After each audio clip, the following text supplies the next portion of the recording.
Oh, please. Are you really just doing this for the achievement? Click a door 5 times. Is that all that you think an achievement is worth? No. I can't just give these merits away for such little effort. A measly 5 clicks. Now suppose you were to click the door 20 times. I would say that's the kind of effort that warrants recognition.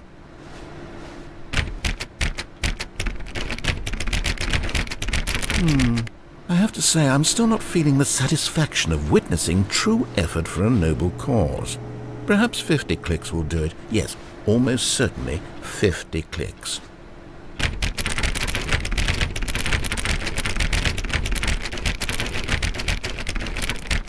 No, I'm still not feeling it. I want this achievement to have meant something. It has to be a true reward for valiant effort. I want to see some hustle, Stanley. I want to see commitment, a willingness to go all the way, no matter what the cost. Why don't you go put 20 clicks into door number 417?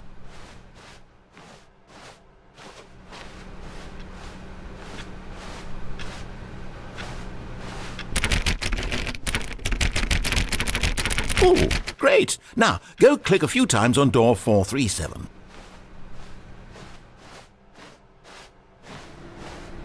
Excellent. I think we're getting somewhere. Now, door 415. Let's give it 10 clicks or so.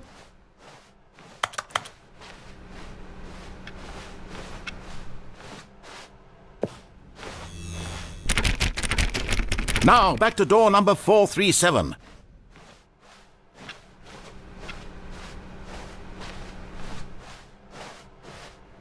Let's see. How about you click on, well, I don't know, the copy machine? All right, back to room 417. I'm really feeling it now. I think we're getting somewhere. Okay, now go climb on employee 419's desk. Yes! This is great! You're putting it all on the line, Stanley. I like that. All right, let's keep it up. Go give me a few clicks on door 416.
When Stanley came to a set of 2 open doors, he entered the door on his left.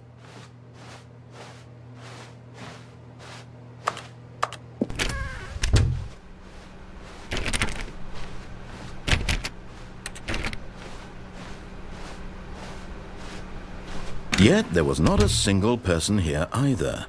Feeling a wave of disbelief, Stanley decided to go up to his boss's office. Hoping he might find coming to a staircase, Stanley walked upstairs to his boss's office.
Stepping into his manager's office, Stanley was once again stunned to discover not an indication of any human life.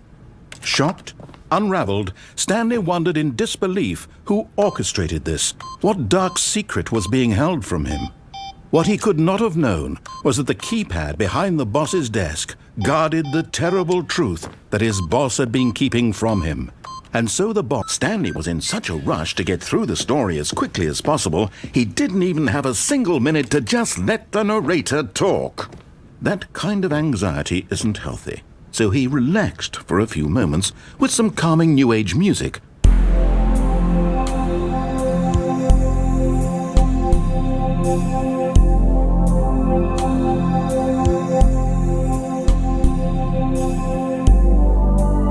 Feeling soothed and rejuvenated, Stanley calmly walked forward into the opened passageway.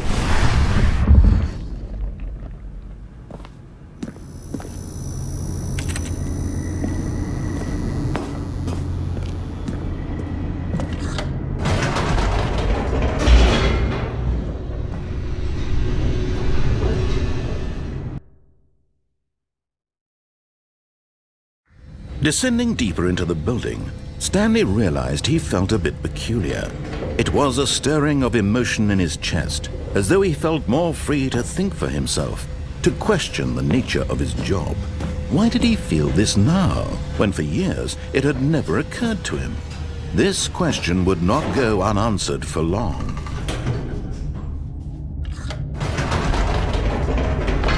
Whoops, nope, never mind. Stanley actually got back into the elevator and went back up. Silly me. Why did Stanley do that when he knew that it would just lead back to his boss's office? Well, that's a great question. I just can't wait to find out.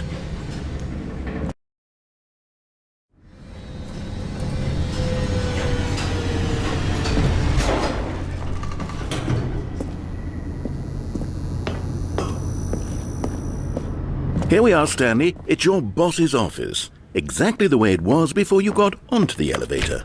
It's still just exactly what it is. What a decision you've made to come up here and look at the office again. This has fleshed out the plot of the story in new and fascinating ways I could have never anticipated. It's that keen eye for storytelling that you have, an incisive rapid fire of critical plot points, one after the other, weaving a rich tapestry of uncompromising narrative. Wow! I'm bolted to the edge of my seat. 8.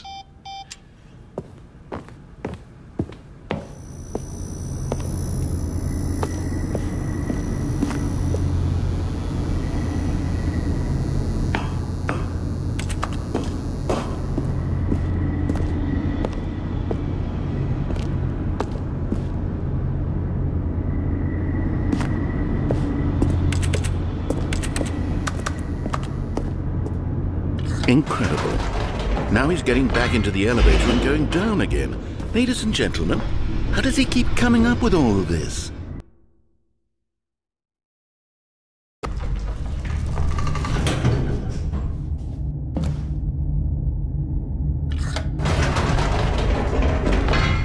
Did you think we were going to go forward down the spooky corridor? No. It's time once again to go back up in the elevator. I can't even begin to grapple with what might be up there. Is it the boss's office again? Or what if it's the boss's office this time? The suspense is killing me.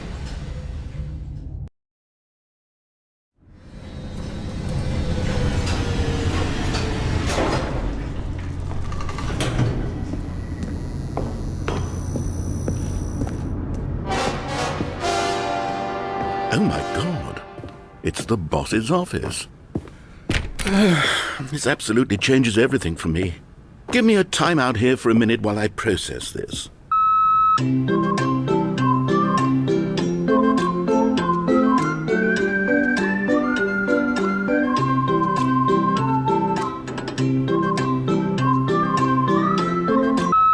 Okay, I'm ready. I'm prepared to embrace this stunning revelation and to move forward with... No! No, wait! No! I need more time to process.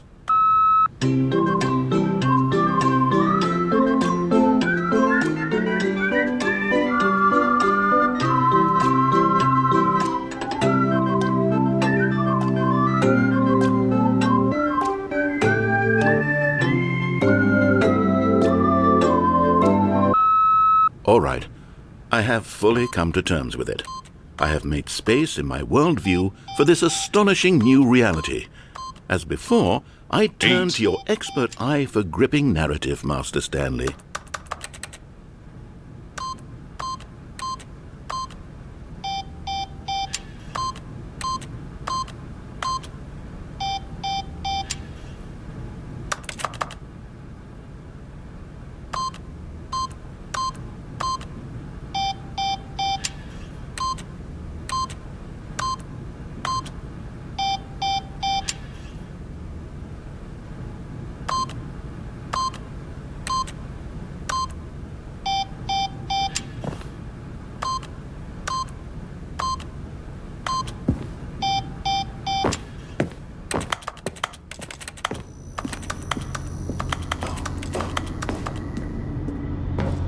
Of course. Going back down in the elevator. How did I not anticipate it? I mean, sure, now it's obvious, but you have to understand that 30 seconds ago, this kind of thing had never been attempted before. I had no frame of reference to even anticipate it. That's just how revelatory Stanley's decision-making is. A breath of fresh air in a landscape of storytelling that has grown stale and repetitive.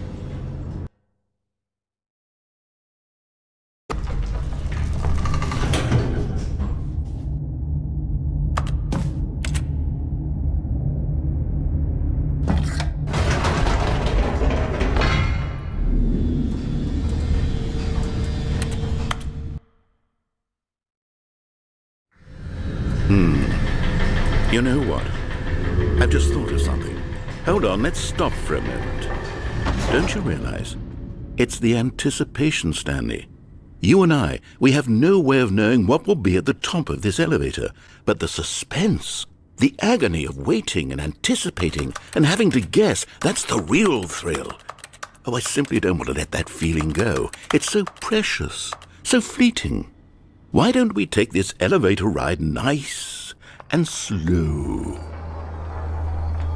There we go. Isn't this so much more exciting? You know, Stanley, it seems like nowadays the only thing that audiences want is to be shocked as loudly and frequently as possible. They want big, explosive moments flung right in their faces from the very moment that things get started. But where's the tension? Where's the trust in the audience to build a slow and nuanced appreciation for the story, the characters?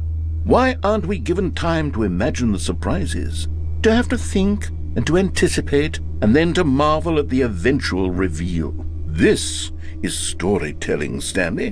What you and I are doing right now. This is the most exciting narrative to be developed in years, and it's really all because of you. You're the one who took this bold step of revisiting the exact same locations over and over. Truly, I mean it. This is unique and different. It's not like anything else out there. You see, I want stories that surprise me, Stanley. I want to have to think.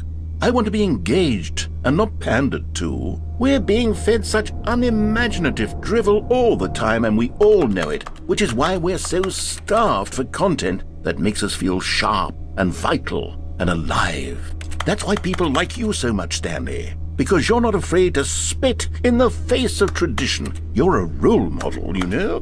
People look up to you. Which is why, oh, I didn't know when to spring this on you, but, well, I've gathered a little press conference for you, so that you can talk about your work and your storytelling and your life. Yes, I know you're not much for the public eye, but I thought it would especially mean a lot to the people who have been following you from the beginning. They really look up to you, Stanley. I don't know if you realize the impact you have on them. This is the kind of gesture that might leave a tremendous impact on them for the better. Oh good, we're here. Okay, the room where we're holding the press conference should be just around the corner here somewhere.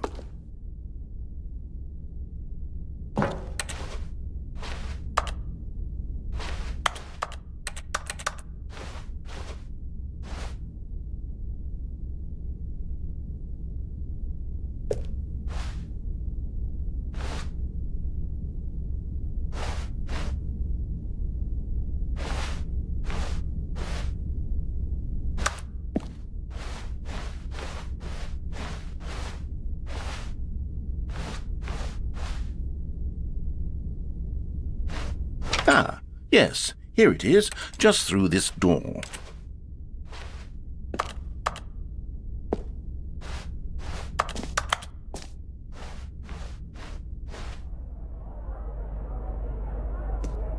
All right, are you ready? I've told them you're going to speak a little bit about the nature of surprise in storytelling and what it means to craft a truly unpredictable narrative. Oh, don't worry, you'll do great. Just be yourself and speak from the heart.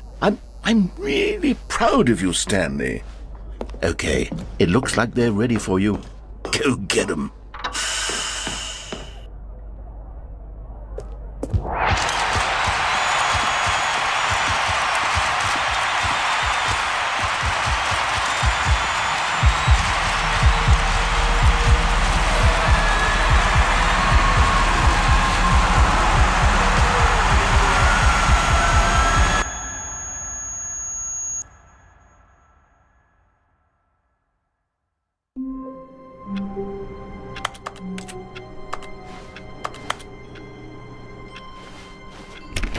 All of his co-workers were gone.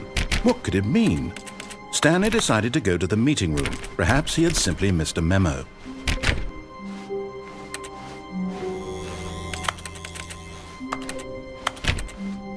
When Stanley came to a set of 2 open doors, he entered the door on his left. This was not the correct way to the meeting room, and Stanley knew it perfectly well. Perhaps he wanted to stop by the employee lounge first, just to admire it. Ah, yes, truly a room worth admiring. It had really been worth the detour after all, just to spend a few moments here in this immaculate, beautifully constructed room. Stanley simply stood here, drinking it all in.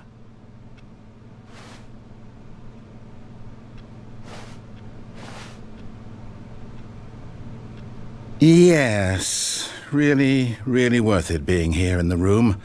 A room so utterly captivating that even though all your co-workers have mysteriously vanished, here you sit looking at these chairs and some paintings. Really worth it.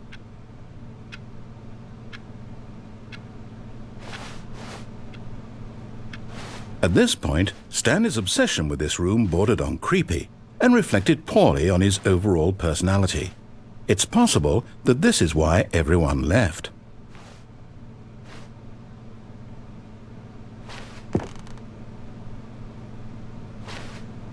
Stanley sat around waiting for more dialogue, but when a long time had passed and there was no more, he decided that the game was trying to send him a message.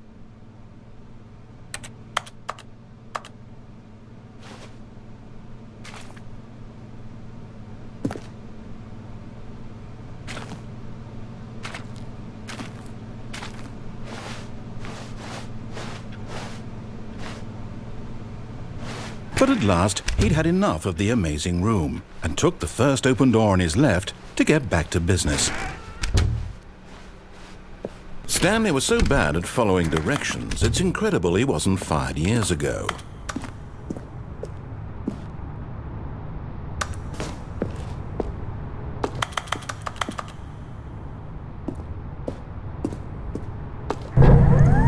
Look, Stanley, I think perhaps we've gotten off on the wrong foot here. I'm not your enemy, really, I'm not. I realize that investing your trust in someone else can be difficult, but the fact is that the story has been about nothing but you. What? Really? I was in the middle of something. Do you have zero consideration for others? Are you that convinced that I want something bad to happen to you? Why, I don't know how to convince you of this, but I really do want to help you, to show you something beautiful. Look, let me prove it. Let me prove that I'm on your side. Give me a chance.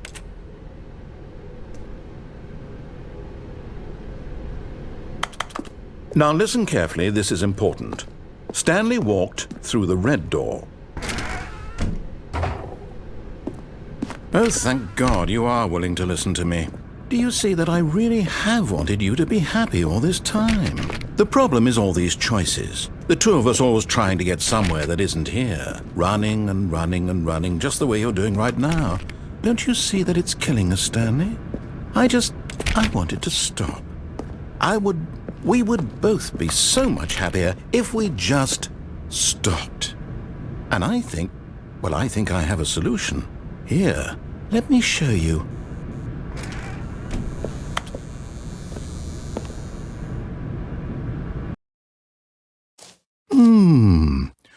do we want? What are we looking for? Here. Yes. Oh, it's beautiful, isn't it? If we just stay right here, right in this moment with this place, Stanley, I think I feel happy. I actually feel happy.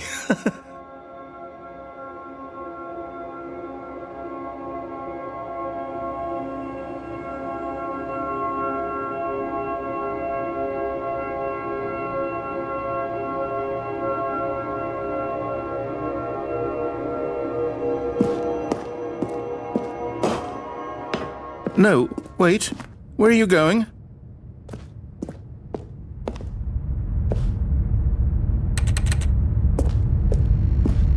Oh no! Stay away from those stairs. If you hurt yourself, if you die, the game will reset. We'll lose all of this.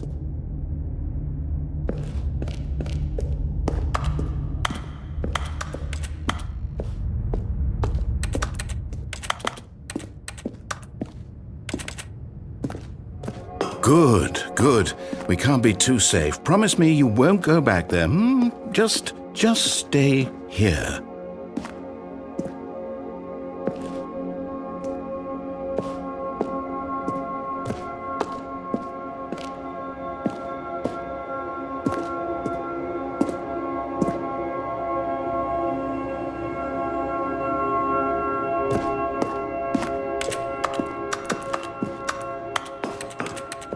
No! What did we talk about? You're risking everything we achieved here.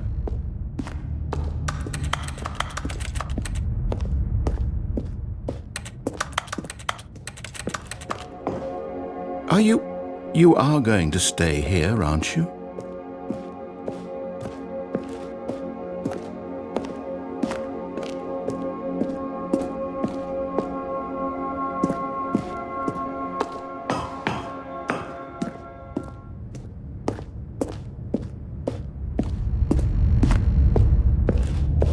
You heard me before, didn't you? You will die! What about this isn't getting through to you?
Please, no, Stanley, let me stay here. Don't take this from me.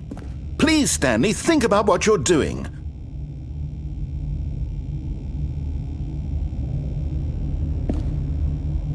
No! Oh, thank God. You lived. You had me worried there for a moment. Now, can we please get back to the other room? There. See? This is what you want. This is where we can both be happy. We really can. If we stop moving, we just have to stop moving.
Stanley, go back.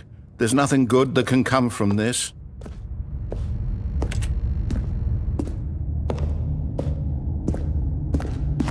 No.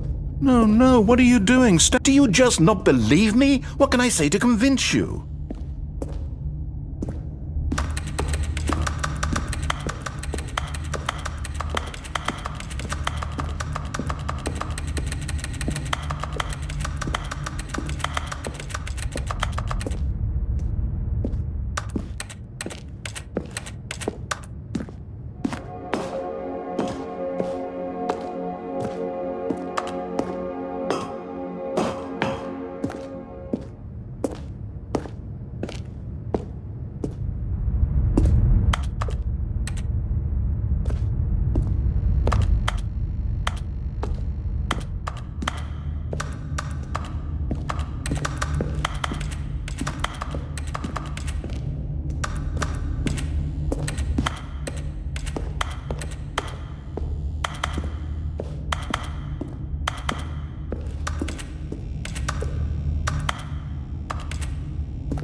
Stanley, let's go back to the other room. Can you do that for me? My God, is this really how much you dislike my game? That you'll throw yourself from this platform over and over to be rid of it? You are literally willing to kill yourself to keep me from being happy. Am I reading the situation correctly?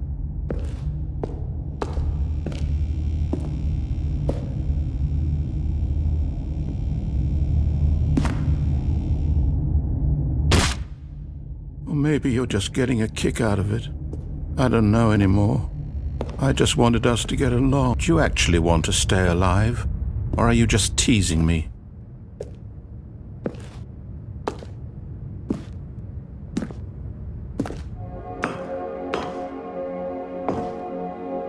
I wanted us to be happy here, Stanley. I really did. I still thought that was possible.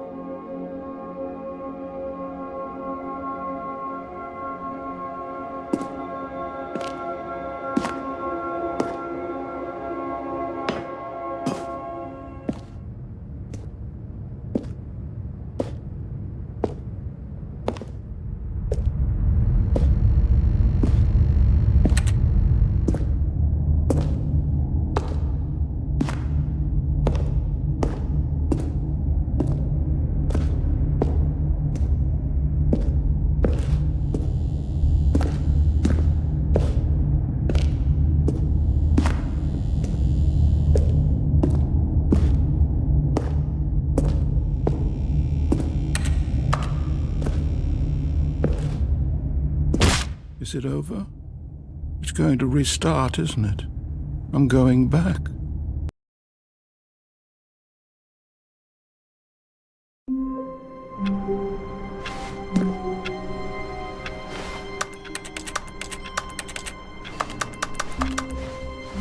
All of his co-workers were gone. What could it mean? Stanley decided to go to the meeting room. Perhaps he had simply missed a memo.